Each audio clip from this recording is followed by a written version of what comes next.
Bonjour, nous allons résoudre l'exercice 91, relier la géométrie et le numérique.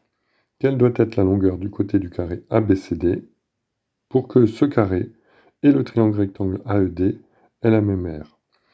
Dans cet exercice, ils ont écrit en dessous un conseil, note x la longueur en centimètres du côté du carré ABCD, exprime en fonction de x les aires de ABCD et de AD, résout l'équation obtenue en factorisant.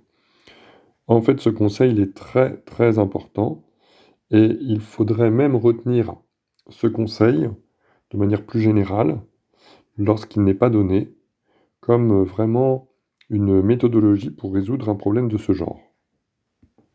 Ce conseil, il nous dit, pour passer du monde réel à la solution demandée dans le monde réel, on va d'abord aller dans le monde des mathématiques, donc on va passer sur un modèle, on va modéliser, on résoudra notre problème dans le monde mathématique, puis on reviendra au réel. Ça, c'est la modélisation, c'est très important. Ici, le monde réel, c'est ce triangle, ce carré, et on nous parle d'air. Et la modélisation, ça va être le fait d'ajouter un x pour la longueur cherchée. Quelle doit être la longueur du côté du carré ABCD? Et on nous propose de noter x. Donc, x, c'est la longueur du carré d'un des côtés. On écrit soit x égale AB.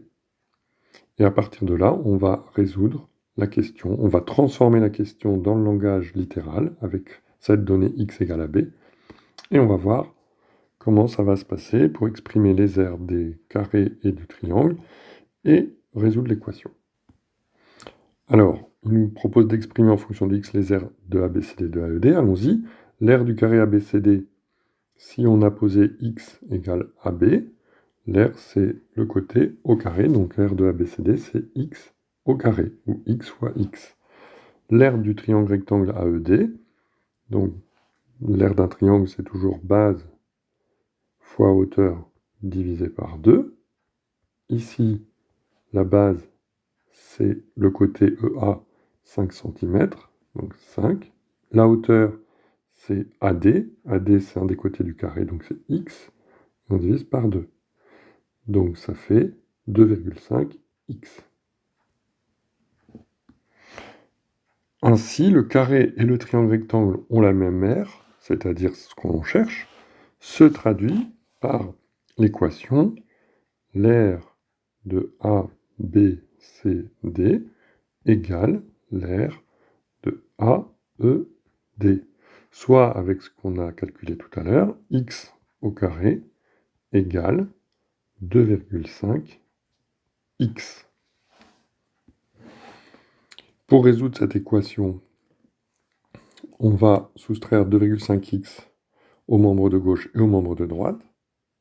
X carré moins 2,5x égale 0. Puis on va factoriser par x, ce qui donne x facteur de x moins 2,5 égale 0. Là, on reconnaît a, b égale 0, c'est-à-dire lié à la propriété a fois b égale 0 équivaut à a égale 0 ou b égale 0. Donc on va écrire que cette équation équivaut à x égale 0 ou x moins 2,5 égale 0. Ce qui fait qu'on a déjà une solution, x égale 0, c'est une solution, ou x égale, en ajoutant 2,5 de chaque membre, membre de gauche, membre de droite, x égale 2,5. Voilà. On écrit donc que les solutions de l'équation sont x égale 0 et x égale 2,5. D'accord? Si x égale 0, x au carré, ça fait 0. 2,5x, ça fait 0. Si x égale 2,5, x au carré, ça fait 2,5 fois 2,5. Et ici, 2,5 fois 2,5. Il nous reste maintenant à repasser du monde mathématique au monde réel. Dans notre problème, on disait quelle doit être la longueur du côté du carré ABCD pour que ce carré et le triangle rectangle AED aient la même aire. Donc ici, ça se traduit par pour que le carré et le triangle aient la même aire, il faut et il suffit que la longueur d'un côté du carré soit égale à 0 cm ou 2,5 centimètres.